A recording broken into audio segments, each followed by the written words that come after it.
Let's go. So hey guys, আবার চলে এসেছি তোমাদের জন্য একটা কুরকুরে ব্লগ নিয়ে। তো আজকের ব্লগটা শুরু করলাম 3 কোটি টাকার কেটিএমটা নিয়ে। কেটিএমটায় বসে এখন যাবো দীঘার দিকে। এখন হালকা ফুলকা রাস্তায় আছি। আরে না, গিয়েছিলাম একটু বাজারের দিকে। এখন বাজার থেকে চলে এসেছি ঘরেতে এসছে আমার কানে কি সুন্দর একটা গন্ধ এলো। আমি ভেবেছি লুচি ফুচি হবে।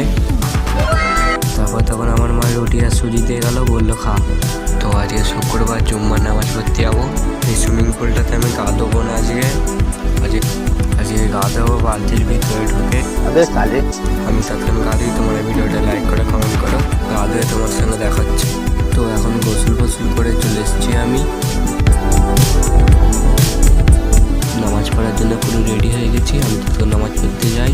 তো এই ভিডিওটা এখানে শেষ করছি। পরের ব্লগে দেখা হবে। আল্লাহ হাফেজ।